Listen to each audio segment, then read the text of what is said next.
वालेकुम। तो last class में हम लोगों ने एक्सेल के अंदर कुछ बेसिक फॉर्मूले करे थे। आज का जो लेक्चर है वो है हमारा how to make discount sheet in Excel. कि एक्सेल के ऊपर आप डिस्काउंट शीट बनाना चाह रहे हैं तो वो किस तरीके से बनेगी। सबसे पहले हमने एक शीट ले ली। उसके बाद जो जो आपने हेडिंग्स डालनी है आप यहाँ पे वो हेडिंग्स डाल लें। भाई जिस चीज़ की आप शीट बना रहे हैं आप उसके हिसाब से हेडिंग्स डाल लीजिएगा।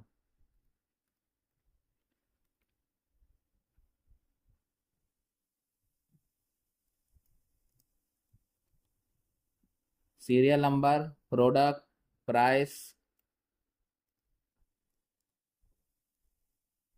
Quantity,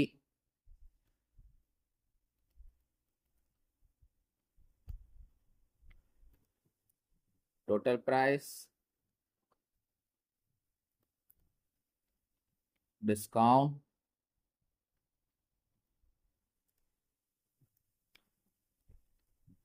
discount rate, after discount price. सही है, ये हमारी हेडिंग्स आ गई इसमें कि हम इसमें क्या क्या करने वाले हैं। हम इसके अंदर डिस्काउंट निकालेंगे, डिस्काउंट के रेट कितने होते हैं और हमें कितना कैश देना होगा, हम लोग ये सारा इसमें शो करवाएंगे।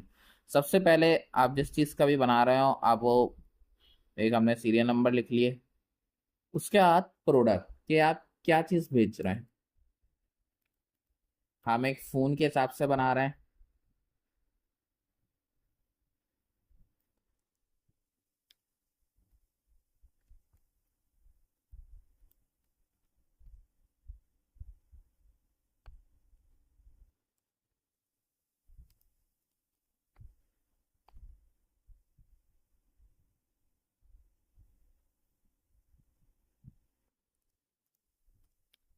टेक्नो, इसके साथ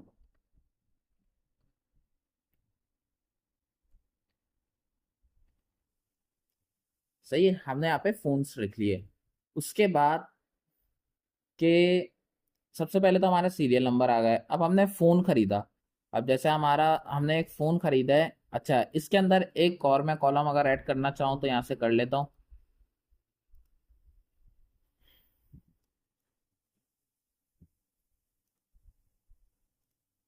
यहाँ पे हम लोग लिखेंगे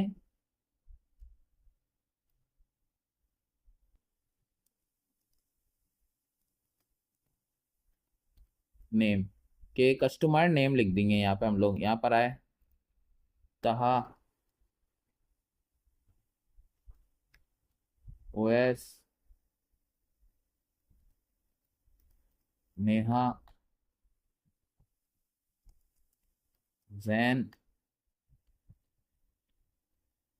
बिलाल सारा। भाई तहा ने हमारा आईफोन खरीदा है। कितने का खरीदा? 1.5 लाख का। इसी तरह सबके हम लोग के भाई इसने हमारा ओप्पो खरीदा। इसने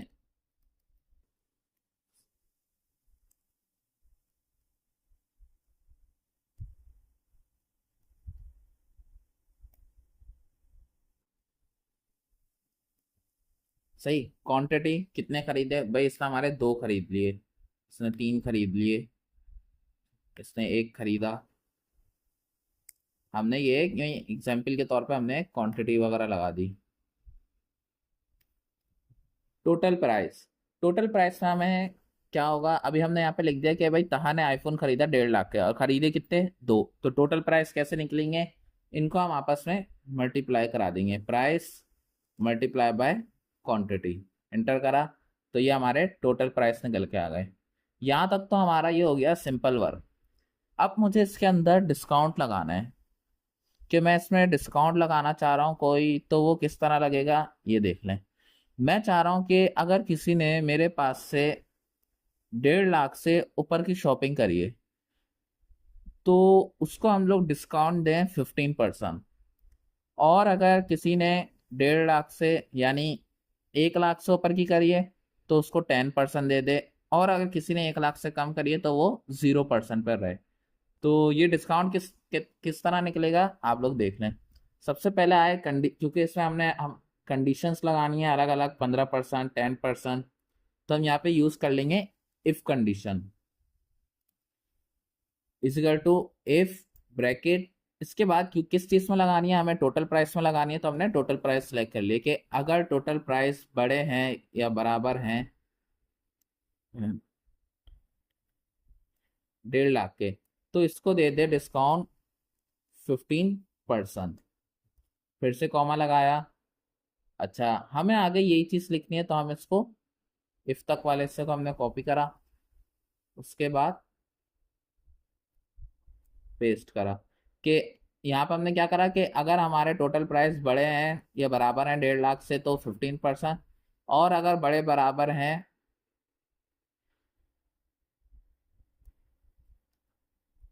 1 लाख से तो 5% डिस्काउंट दे दे, और अगर कम है 1 लाख से तो डिस्काउंट दे 0%, हमें उसको डिस्काउंट नहीं देना। एंड में हम लोग ब्रैकेट क्लोज कर देंगे।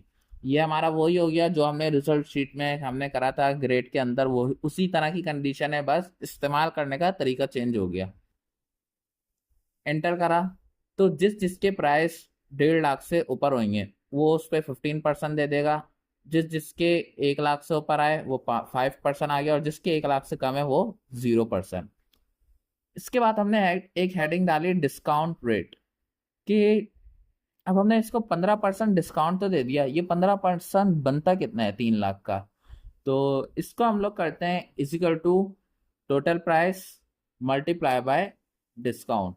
तो ये हमारा पर्सन निकाल देगा। हम जिस चीज का भी पर्सन निकालना होता है, सबसे पहले जिस चीज में से निकालना है उसको सिलेक्ट करें, उसके बाद मल्टीप्लाई करें और कितना पर्सन चाहिए। अगर आपका नहीं है लिखा हुआ तो आप खुद से टाइप करके लिख लें, हमारा मौजूद था इसलिए हमने उसको सेलेक्ट कर लिया। तो हमारा इसने दे दिया कि 45,000 हमारा डिस्काउंट दिया है। अब इसके बाद आ रहा है कि हमें पैसे कितने देने हैं, कि हम प्राइस कितना हमारा बनता है अमाउंट। तो हम इसमें सिंपल हमारा एक फॉर्मूला यूज होगा, क्योंकि हमने 3 लाख का शॉपिंग करी, 15% डिस्काउंट दिया जो कि 45,000 था, तो हमें कितने पैसे देने हैं। सिंपल इसमें एक फॉर्मूला लगेगा is equal to total price minus discount rate. Enter. तो ये हमारा प्राइस निकल कर आ गया जो हमें कैश देना है शॉप को। इस तरीके से हमारी डिस्काउंट शीट बनती है। बाकी इसको और अच्छा करने के लिए हम लोग इस पे बॉर्डर्स लगा दिए हमने। हाँ,